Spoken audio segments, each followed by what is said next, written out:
Olá, Rádio Mateus 633, falando de Vila Velha para toda a internet. E vamos meditar hoje no Evangelho de João, no capítulo 8, no versículo 21 ao versículo 30. Evangelho de João, capítulo 8, do versículo 21 ao versículo 30, que fala do poder do Filho de Deus, Jesus Cristo, de nos libertar. Vamos usar a Bíblia Viva, porque este é um trabalho evangelístico, e a Bíblia Viva é uma Bíblia de mais fácil entendimento. Vamos lá.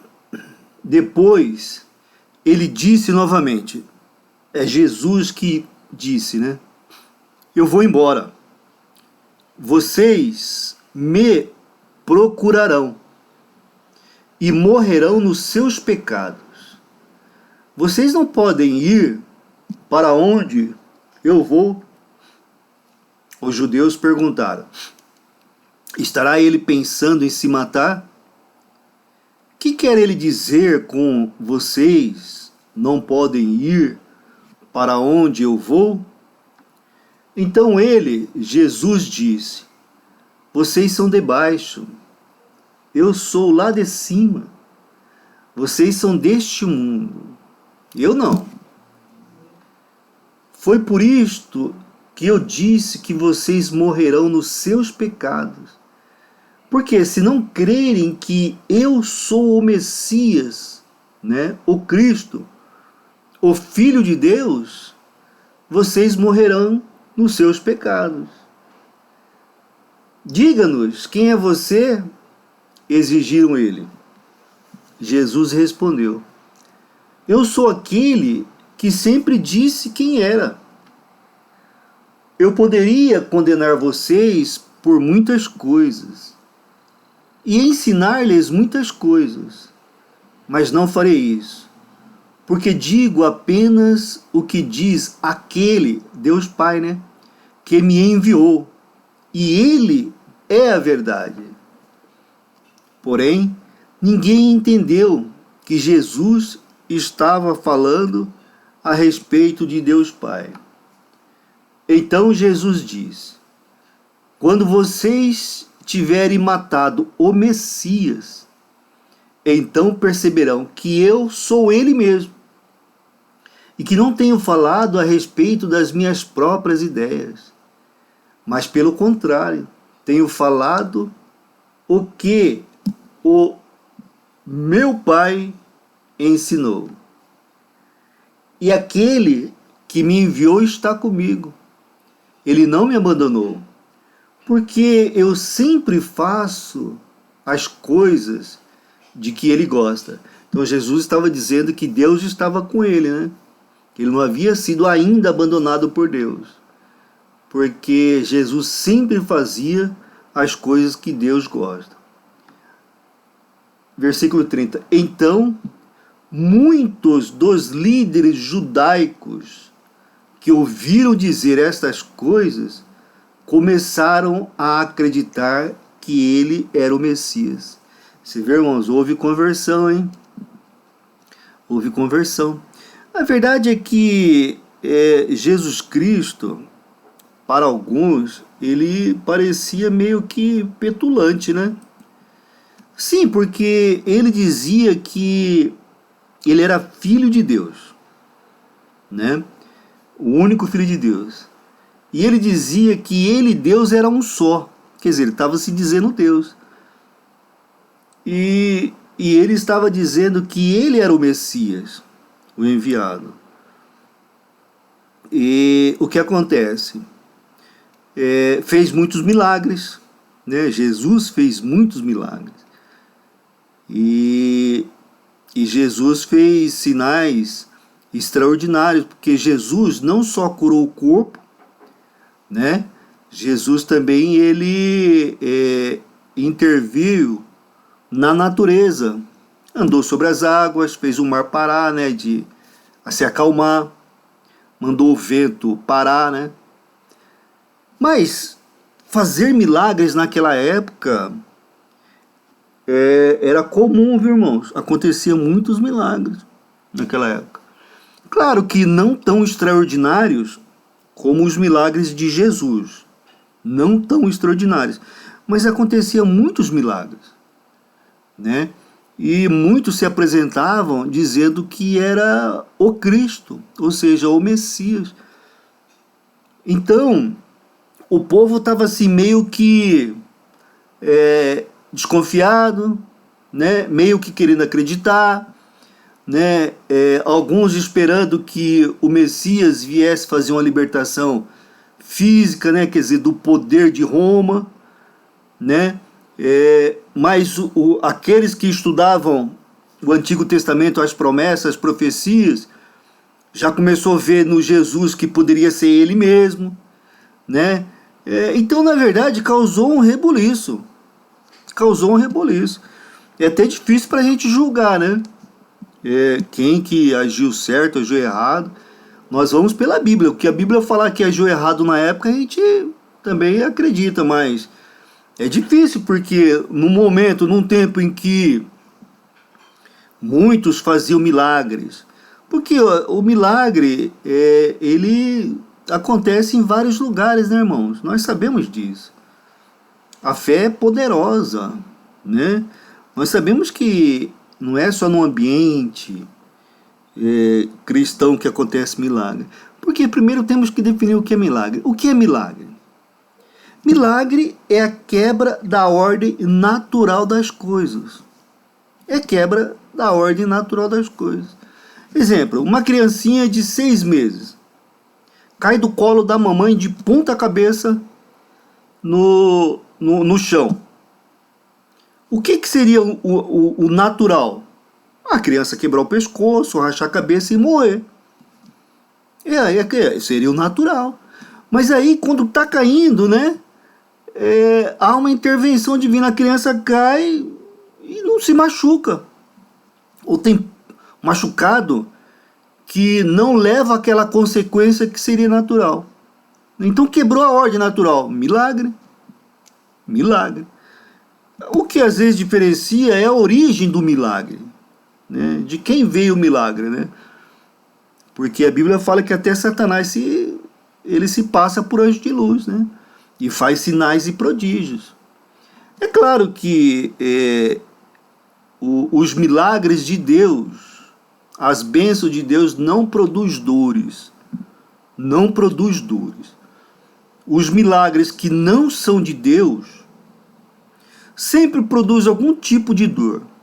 Ou você fica preso àquela religião, ou você fica com medo, ou você se sente culpado. Sempre alguma coisa acontece. Porque o inimigo ele não dá nada de graça, né? O inimigo não dá nada de graça, ele sempre quer alguma coisa em troca, ele quer adoração a ele, né? Já Deus é misericordioso, Deus é gracioso, então seria talvez uma diferença. Então o povo aqui, eles ficavam, né? Puxa, mas tanto se apresenta como Messias, será que esse é o verdadeiro, será que não? Mas os sinais que ele realizava, né, e o local de nascimento, sabe, a história de Jesus indicava para aqueles que conheciam a palavra de Deus que ele era o Messias mesmo, né? E aí foi se levantando inimigos, foi se levantando opositores, com medo de perder a vida que levava, né, as benesses que tirava de toda aquela religiosidade e tal. Mas esse texto nos lembra claramente que Jesus Cristo ele veio para nos libertar, viu, irmãos? Para nos libertar. E a liberdade é um dos valores mais sagrados para o ser humano. Nós não podemos ser escravos de religião, nós não podemos ser escravos de vício, nós não podemos ser escravos de governo, nós não podemos ser escravos de ninguém, do trabalho, né? Não, a Bíblia só fala que nós podemos ser escravos de Cristo, né? Porque fala que antes a gente era escravo de Satanás, agora é escravo de Cristo. Algumas versões bíblicas, né? Mas na verdade Cristo quer dizer que nós agora somos servo dele, né? Então a liberdade é muito importante. É muito importante. É claro que não há liberdade absoluta na Terra, porque nós sempre precisamos de alguém, né? Para alguma coisa. Sempre precisamos, né? Do médico, do policial, do gari, do vendedor, enfim, ninguém vive isolado, né? Mas a liberdade de poder fazer escolhas é um bem muito precioso, né? E de poder tomar decisões, né? A liberdade de poder escolher aonde ir, né? Isso é muito importante. Isso é muito importante. E a verdade é que é gostoso, né, irmão? É gostoso. Ver essa pandemia aí, ó, o transtorno que trouxe, né? Nós temos que ficar isolados. É claro que, como é algo desconhecido, a gente tem que obedecer, né? Mas deu pra gente experimentar como é duro a gente não ter liberdade, né? Como é difícil. Então nós sempre temos que pensar em preservar a nossa liberdade, né? Agora, essa liberdade, irmãos, de ir, de vir, né, é gostosa, é boa, de tomar decisões, é gostosa, é boa. Mas a verdade é que Jesus Cristo, nesse texto, ele está nos oferecendo uma liberdade muito maior do que esta que nós vivemos no mundo. Muito maior. É a liberdade espiritual, irmãos. É a liberdade espiritual. Olha João 8,32. Né? E conhecerão a verdade, e a verdade libertará vocês. Né? Então, a liberdade espiritual do poder de Satanás, né, e da condenação do pecado, nossa, não tem maior. Não tem maior. Porque é ela que vai nos garantir a eternidade no céu. Essa liberdade é que vai nos garantir a liberdade no céu, né? Se nós continuarmos sendo escravos de Satanás, preso, né, na condenação do pecado, biblicamente falando, quer você concorde ou não, mas biblicamente falando, vai para o inferno. Vai para o inferno. Então, Jesus Cristo, ele disse que a única maneira de ser livre e conhecer a verdade era se tornando o seu discípulo, discípulo dele, crendo nele e permanecendo nele, né? Ó João 14,6. João 14,6. Jesus diz: eu sou o caminho, no singular. Eu sou a verdade, no singular, e a vida, no singular. Ninguém pode chegar até o Pai a não ser por mim. Então isso é muito importante, irmãos. Isso é muito importante. Está aqui, ó. O caminho, a verdade e a vida. Só um caminho, biblicamente falando, Jesus Cristo. Não há outro caminho. Não há José, não há Maria, sabe? Não há nada disso. Não. É pecador que nem nós. Necessitado da misericórdia e graça de Deus, igualzinho a nós. O único que nos leva a Deus é Jesus Cristo, se nós acreditarmos na Bíblia. Né? Então nós temos que nos tornar discípulos. O que é discípulo? Aquele que aprende com, né? Aquele que é discipulado, que é ensinado, né? E que permanece nele, na sua palavra, quer dizer, no texto bíblico. No texto bíblico. Né? Isso é muito importante. Pastor, mas o senhor falou que na época tinha muitos milagres, né? Tinha muitos que se apresentavam como Cristo, também tinha. Tinha muitos milagres, mas não tão espetaculares como o de Cristo. Mas tinha muitos milagres, sim. E tinha muitos que se apresentavam como Cristo. Mas então, pastor, como saber que Jesus é o verdadeiro Cristo? Então, irmãos, olha, Jesus, ele fala, né? ele mesmo explica quando que nós teríamos a certeza que ele é o verdadeiro Cristo, né? Cadê? Aqui, ó, no 28, João 8, 28. Quando vocês tiverem matado o Messias, então perceberão que eu sou ele mesmo. Então, quando que nós temos certeza que Jesus era o Messias? Quando nós o matamos. Quando nós, religiosos, quando nós, cidadãos, né, matamos Jesus naquela cruz lá. Por quê, pastor? Como? Não estou entendendo. Sim, porque quando ele morreu na cruz, o inimigo achou que tinha vencido.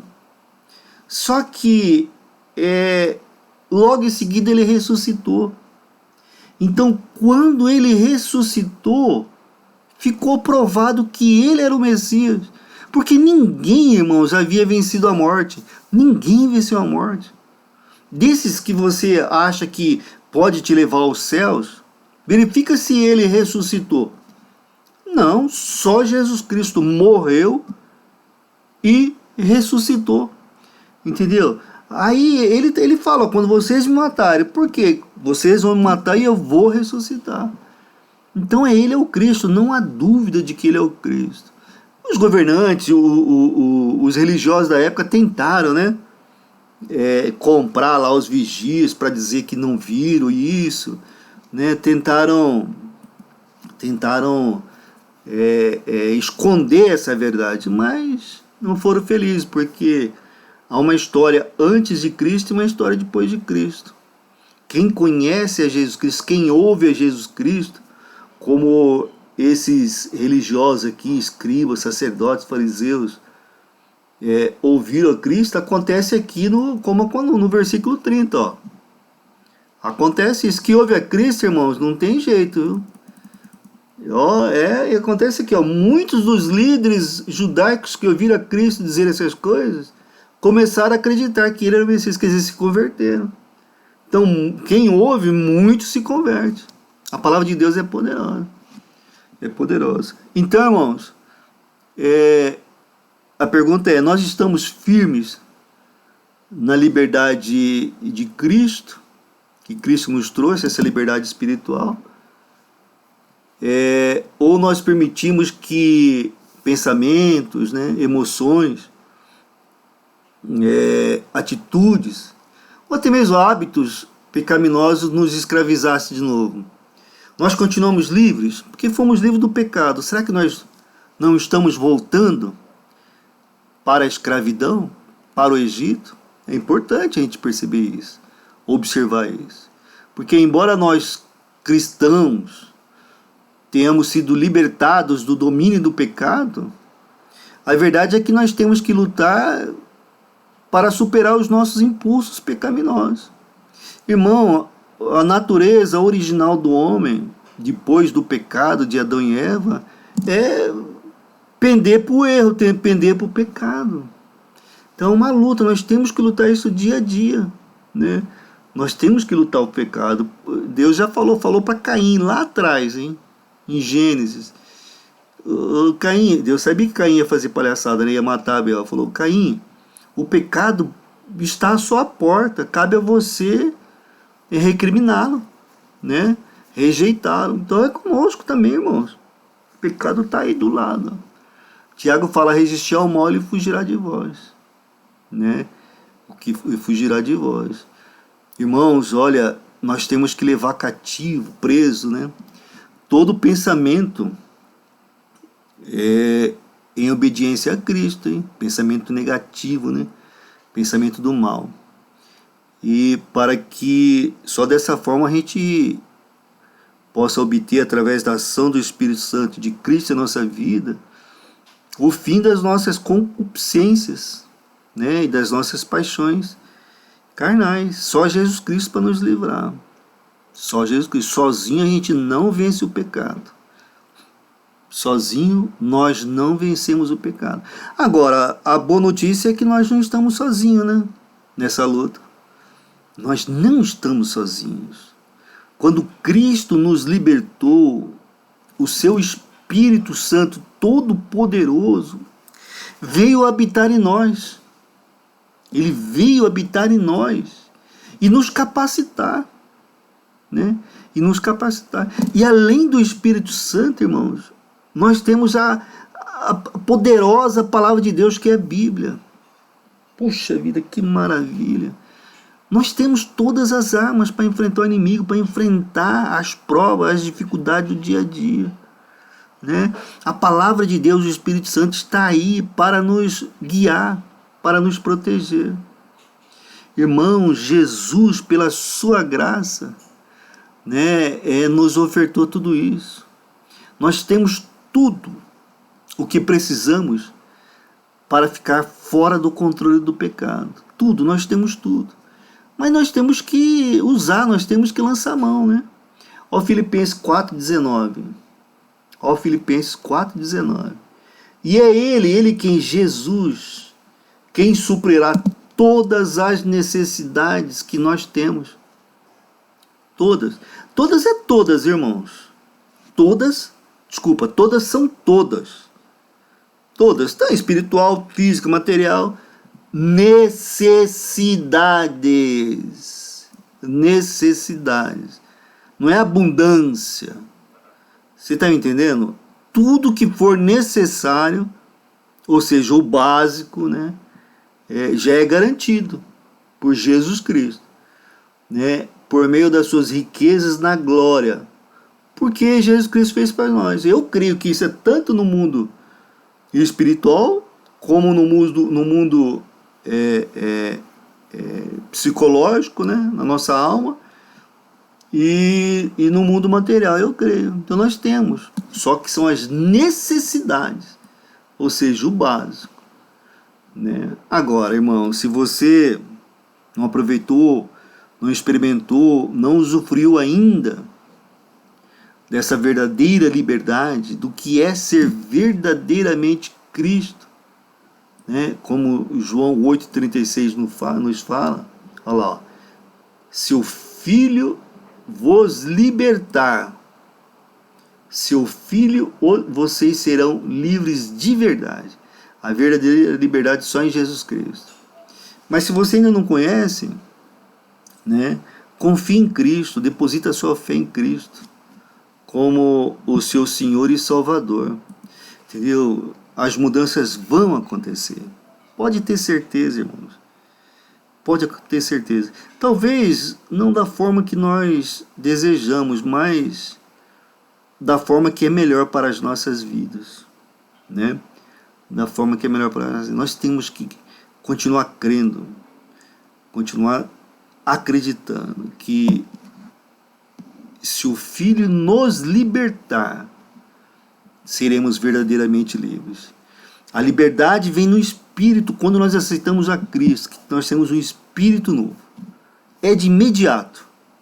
Aceitou a Cristo, de fato, de verdade, o Espírito Santo, ele é vivificado, passa a ter um relacionamento com Deus.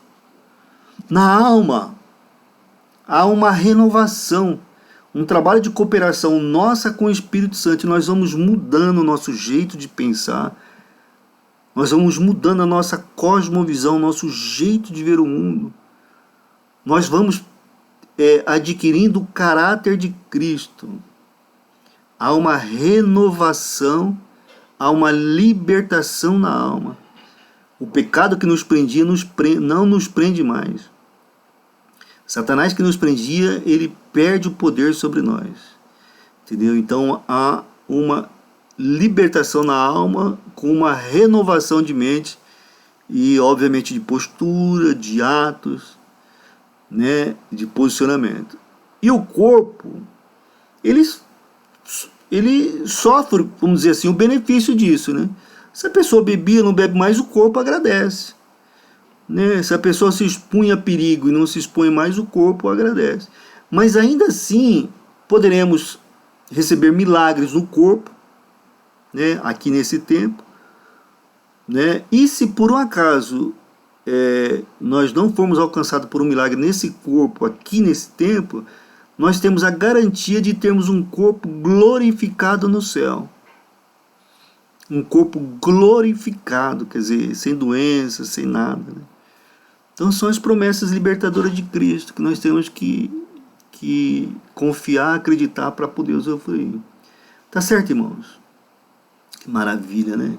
Palavra poderosa, saber que Jesus Cristo morreu por nós, saber que Jesus Cristo está nos céus, né, advogando em nosso favor, saber que o Espírito Santo de Deus está aqui na terra para nos capacitar a vivenciar cada dia, e que a sua palavra, a palavra de Deus, a Bíblia, nos guia e orienta, né, no nosso dia a dia. Isso é maravilhoso, irmãos.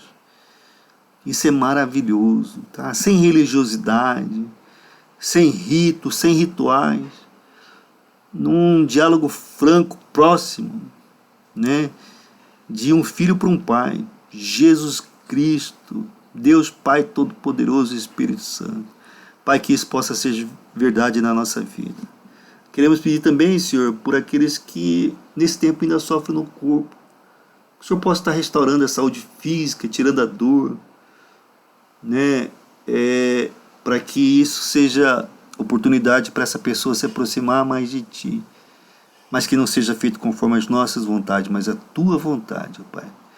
Pedimos também por aqueles que sofrem na alma, que o Senhor traga esperança, confiança, alegria, né, de que o Senhor está no controle. Sabemos que Satanás ataca na alma, na mente, né, trazendo dúvida, né, mas o Senhor é um Deus poderoso e nós cremos nisso. Espírito Santo, nos protege na alma, Espírito Santo, em nome de Jesus. Pai, abençoe também os relacionamentos na família, nas igrejas, né, nos governos, na sociedade como um todo, trazendo paz, equilíbrio, empatia. Nós possamos viver um tempo bom, Senhor Deus. Nós acreditamos nisso, nós confiamos nisso. Por isso nós oramos. Nós oramos em nome de uma pessoa. Nós oramos em nome de Jesus Cristo. Amém e amém.